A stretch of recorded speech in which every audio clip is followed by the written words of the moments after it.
All right. So please don't wiggle. Trey, be careful. All right, don't wiggle. All right, so here, I need everybody quiet and back here paying attention to what's going on. So we're going to do a quick review of what we did yesterday. So I'm going to put this triangle up here on the board, and the question is, how many triangles are possible? This is not in the packet, all right? This is just an extra problem I'm doing to review. And I need my calculator, and you need yours. So we are doing a quick review of this problem. We want to know how many solutions are possible. All right, so who remembers how we do that? How many solutions are possible? Jonathan? Exactly. And what will I use to find the angle? The law of sines. So I'm going to say sine 26 over 7. Oh, I didn't label these. I'm going to get some letters up there.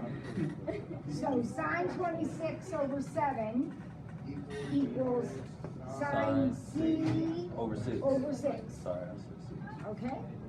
So now I'm going to cross multiply. 6 sine 26. 6 sine 26, good. Equals 7 sine C. And then you divide it by 7. I divide by the 7 because I want to know what sine C is, right? So 6 sine 26, and I be careful to close those parentheses. So 6 sine 26 divided by 7. Now, you get a decimal. Remember, that decimal is not the answer, right? How do we find the answer? We second sign it. So this actually came out to be like 3757. Now I'm going to second sign that answer, and I get an angle of 22.07. Now who remembers what we do at this point? Okay, very good, Asia. We are going to ask ourselves, would it be possible for that angle C, instead of being 22, to be 180 minus it, which would be 157.93? Is that possible to have a 157 and a 26 in the same picture? Oh, I heard somebody say yes. I really like the nose better, because what happens when I add these two together? It's more than 180. What does that mean? That means that triangle is fine, but this triangle is not. The question was, how many triangles are possible? The answer is 1. That one right there. Wait, I forget how you make 3 again, number 2. We're going to do an example. Just hang on. So this is an example of having one triangle. How was that one? Huh? How was that one? Because both combined. Well, and it'd be under 180? It's under 180, yeah. As long as it's under 180, you're good. Quincy. I need you to pay attention. Yeah, that was you. I'm talking to you. Are there more lights we can turn on? It seems kind of dark in here. There we go. Let's try a few more. Whoa, there we go. Okay. There you go, Austin. All right. So is there any question about this one? Because I'm getting ready to do another one now. We're just reviewing from yesterday. Are we good? Okay. Then let's take a look at this triangle. Just going to change a few things. Let's make this a 30, this is 7, and this is 6.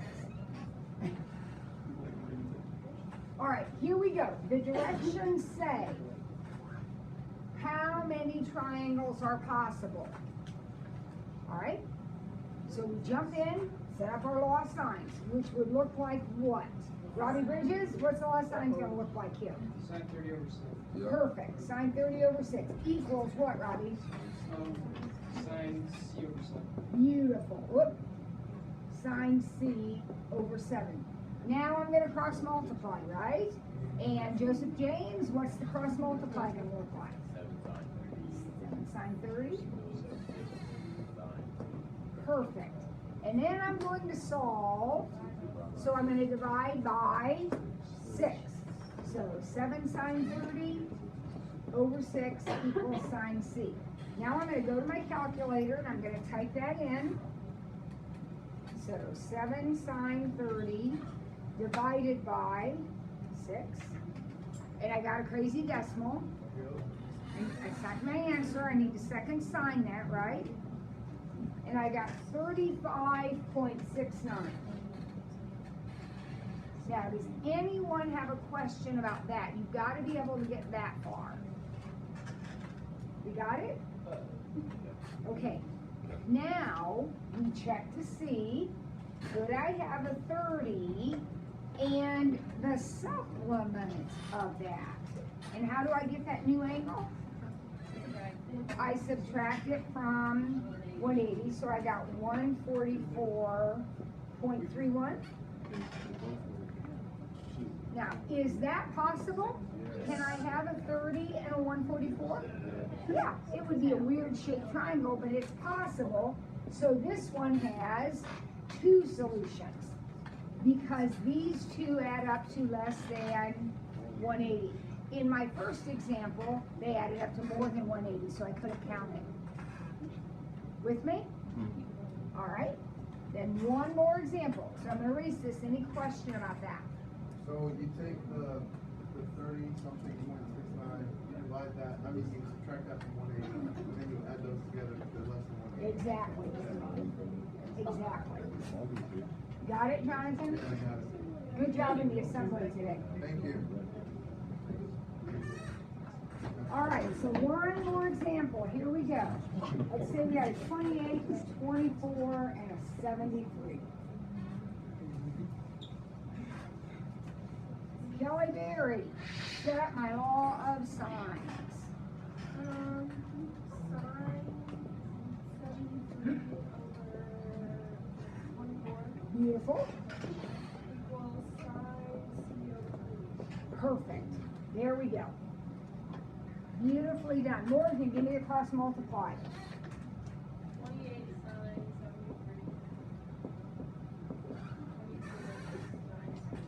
73. Great. And then, where's TJ? TJ in this class. Oh, that's right, he's not. Is he? Divided by 24. Oh, that's okay. All right, so Kervin, what am I going to do next? How do I get sine C by itself? What am I gonna do? Divide by 24. Very good. All right, so let's go to our calculators. And let's see how many triangles we have here. 28 sine 73, close the parentheses.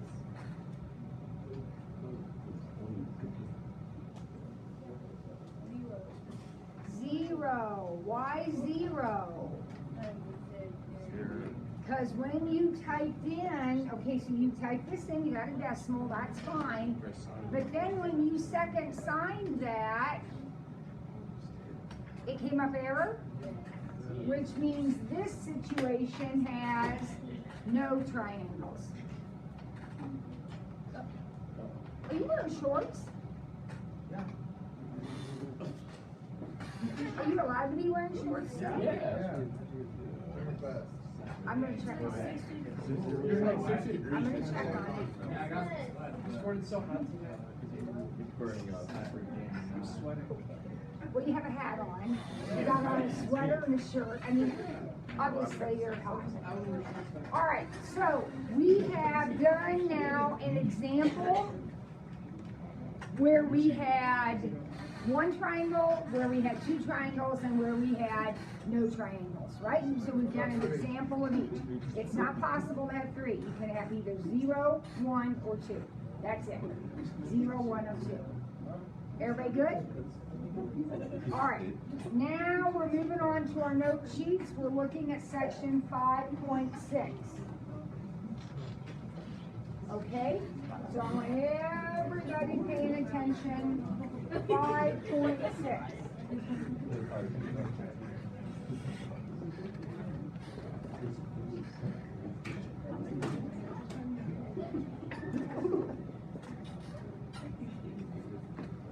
cosine. More than. We would, except this is not a very good situation. We'll take a quiz, not tomorrow, I guess the next day. All right, so here we go. Here we go. Looks like all the other triangles we've done. So let's jump in and see what happens. So what would the law of sines look like? Let me go ahead and label this. This would be side P. Okay, it looks good now. What would that look like? What would be my law of sines? What would that say? Sine 58 over P equals sine Q over 13 would be an option, but what's wrong with that? We got too many variables, right? Yeah. Guess what, you guys? This is not a law of sines problem. In order to use the law of sines, you have to have a set of data. In other words, you have to have angle Q and side Q, or angle P and side P, or angle R and side R. If you don't have a set like that, you can't use the law of sines. It's not solvable. So if the law of sines isn't going to work, guess what we're going to use? The law of cosines. Now, let me show you, I'm going to redraw my triangle because I messed it all up. But let me show you what the law of cosines looks like. Because this one looks way more complicated than it is. So I'm just going to show you what it looks like. P squared. This is the law of cosines. P squared equals 10 squared plus 13 squared minus 2 times 10 times 13 times the cosine of 58. I know. So I want you to write that down, and then we're going to talk about it for a minute. So write down what I wrote, which is P squared, that's side P right here, equals 10 squared plus 13 squared minus 2 times 10 times 13 times the cosine of 58. Now, as you're writing it, notice it's a cosine, because after all, this is the law of cosines. There's no sines in it. This is all cosine. Now, let's look at the picture and see what came out of this. So, here's the side that I have over here squared all by itself. Now notice I have the other two sides, the 10 and the 13 are also squared, but they're over here on this side. The angle that you have, the angle in the problem, that's the side that's over here by itself. So since I have angle P, the side that's over here all by itself is P squared, and the other two sides are over here. So I have my P squared over here, and I got the other two sides squared. Then I have 2 times these two sides again, times the cosine of 58. Now, we're going to go ahead and solve this, and then we're going to talk about the law of cosines again. Then we're going to go back and do some more setups so that you can see the pattern here. You have one side that's over here all by itself, and it's always the side that goes with your angle. You're only going to have one angle. If you had 2 angles, you'd be doing the law of sines. The other two sides are here and here, and then you have cosine the angle. All right, I know nobody's giving you a quiz over that. Just hang on, we're going to practice. But let's type this in. All right, so here we go. 10 squared plus 13 squared minus 2 times 10 times 13 times cosine 58. Tell me what you got when you typed all that in. 131. Now remember though, what is that? All of this is p squared. So what do we need to do? Square root it. And I got p to be 11.46. I square rooted that answer. Now, if you didn't get 11.46, then you have too much round off error. You need to not round it off so much. Okay? So we typed all this in, and then we square rooted it because we need to know what p is. Now, kids, what do I have here? Now I have a set, don't I? So now could I use my law of signs? Now I could say sine 58 over 11.46 equals what? Sine R over 10 or sine Q over 13, whichever one you want to do. So here we go.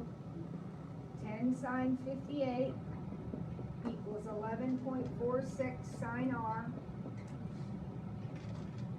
And the sine of R equals 10 sine 58 divided by 11.46. All right, let's type that in.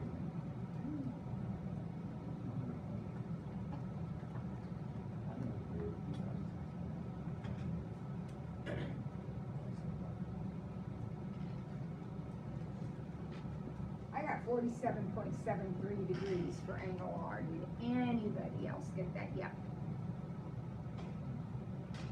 Okay, remember when you type this in, you're going to get a decimal. To get your angle, you have to second sign.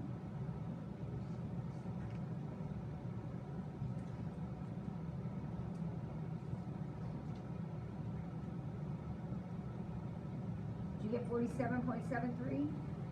Marley? We don't have to do special sign in this one, right? No, it is second sign, special sign. Absolutely you do. I thought that was, aren't we just like finding the angles of the sides? We are yeah, anytime you find an angle, that's how you do it. If you are finding an angle, that's how you do it. It's the only way. Which we're doing. Okay? So did anybody get 47.73? Nobody did? You did? Good.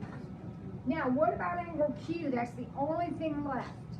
How do we find angle Q? Subtract from 180. So 180 minus 58 minus 47.73. Angle Q is 74.27. I didn't need any trigonometry. I just added them up and subtracted from 180. I know they all have to add up to 180.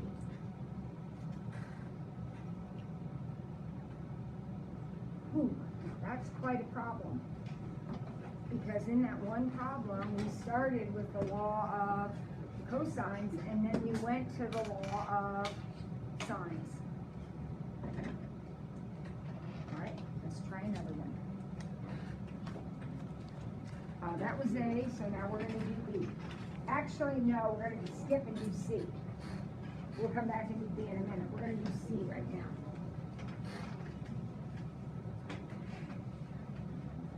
Okay, so we're skipping down to C.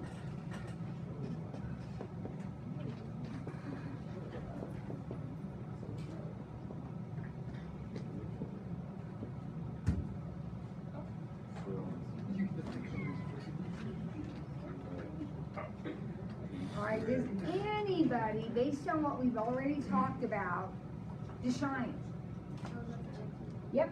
12 squared, oh, E squared equals. E squared equals, very good. 12 squared plus 15 minus 2 times 12 times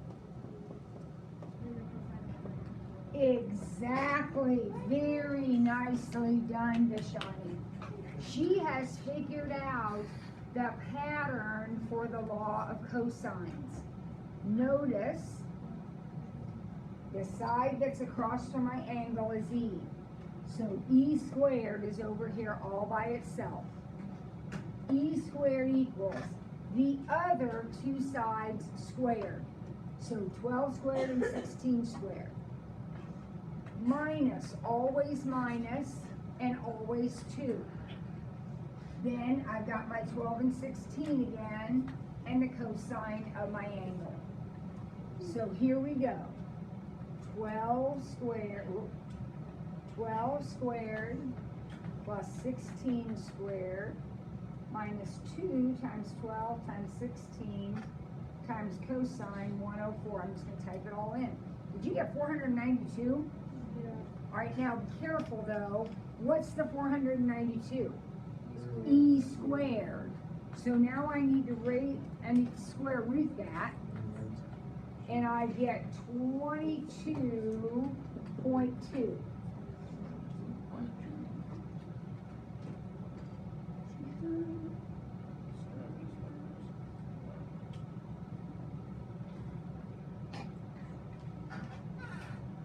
Does that make sense to you? All right. So where do I go from here? Because I'm not done. My job was to solve the triangle. Now you put in the side. Now I can do the law of sines, because were you listening when I told you? The law of sines works when you have this. Yeah. Once you have that, you can use your law of sines. So sine 104 over 22.2 equals, excuse me, what? Sine Doesn't matter which one. doesn't matter. If you do sine D, then you're putting it over 16. If you want to do sine F, then you're putting it over 12. Doesn't make a bit of difference. So 16 sine 104 equals 22.2 sine D. And the sine of D is 16 sine 104 over 22.2.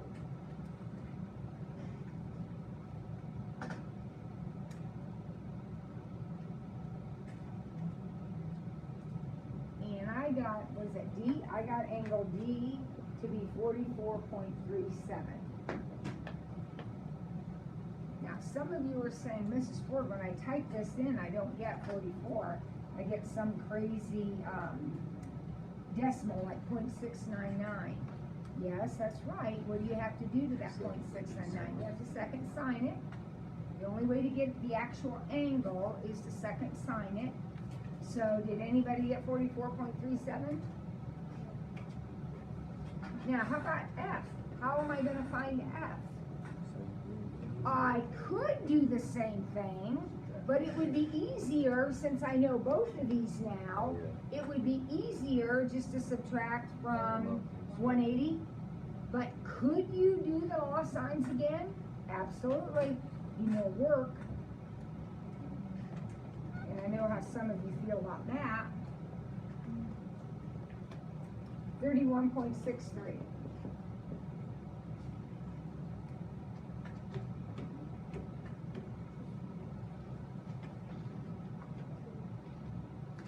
That's a lot of stuff right there in that problem. Anybody still wondering? I know we need to practice some more, we will, but is anybody still wondering about a number up there? All right. We gotta back up and do letter B. Huh? We have to back up and do B now. Can I erase this? Everybody got it? Good. What's going on with problem B? What's a little bit different about it? There is not an angle. Okay, so let's see what we're going to do about that.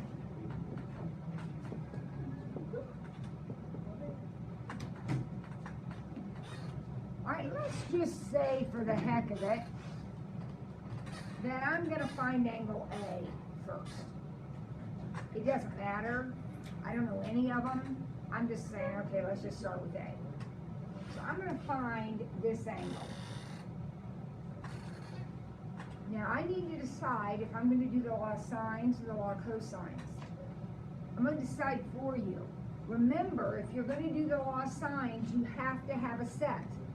Do I have an angle in its side? No, I don't have any angles. So there's no match sets, right? So this is definitely gonna be a law of cosines problem. Now when I do the law of cosines, there is one side that's over here all by itself. P squared, R squared, A squared, something over here all by itself. How do I decide which side is over there by itself? It's whatever angle I'm going to use. Now what did I just say? I'm going to use angle A. So the side that's over here by itself is going to be 12 squared. Because I decided I was going to use angle A, and in the law of cosines, whatever angle you're using is the side that's over here all by itself. Then what goes here and here? The other two sides. So 10 squared plus 14 squared. Minus 2. Always minus 2 times 10 and 14. And then cosine A. That's what I don't know.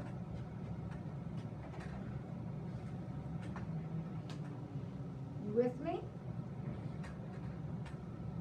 Now, this is a little harder to type in, so let's do this carefully. 12 squared, that's 144. 10 squared, that's 100. 14 is 196. What's 2 times 10 times 14? 280? Now, here is where we sometimes make mistakes, so please pay attention. Can these two numbers be added together? Yeah. So I'm going to go ahead and add them together. So that's going to be 296.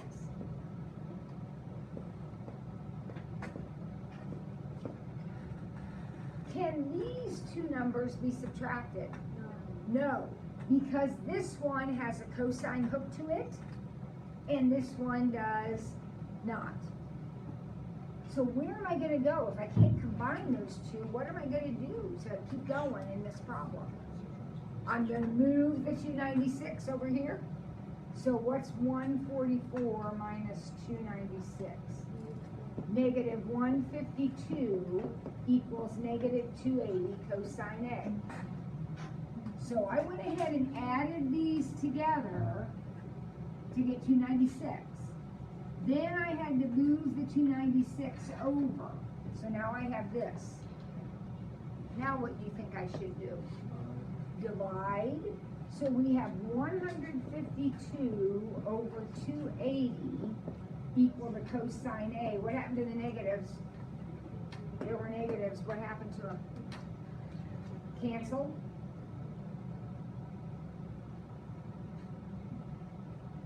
What do I do now?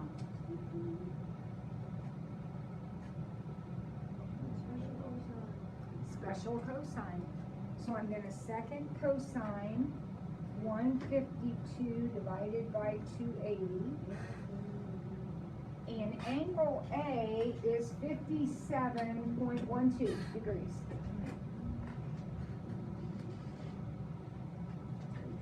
So now we'll do The law of sines. So Trey says, okay, Mrs. Ford, can I now do the law of sines? And the answer is absolutely, because what do we have right here? A set, right? We have A and A. Now, let's suppose Trey would rather do the law of cosines again. Could he do this process again using a different angle? He could.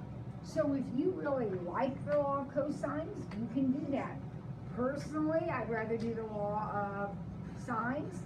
So here we go. Sine 57.12 over 12 equals sine C over 10. Does that make sense to everybody?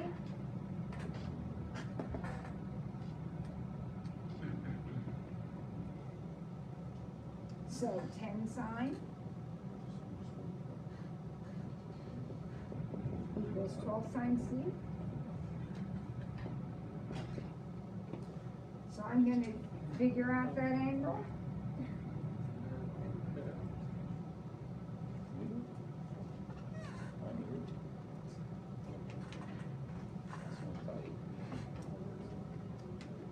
What was it? See, I got 44.41. Now, those of you without calculators are at a huge disadvantage because you're not getting the practice.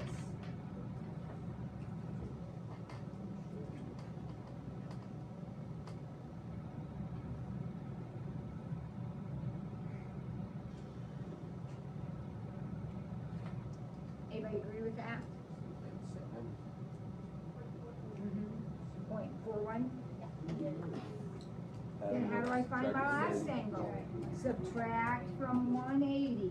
So 57.12 and 44.41 subtracted from 180 is 78.47.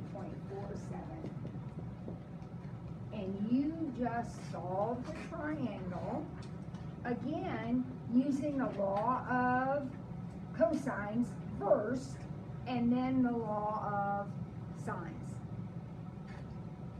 Okay? So I could give you a quiz tomorrow that uses both laws. Robbie, your hand up, please explain if you're happy. Okay? Alright, so here's what we're going to do. We're going to practice one right now and see how you do.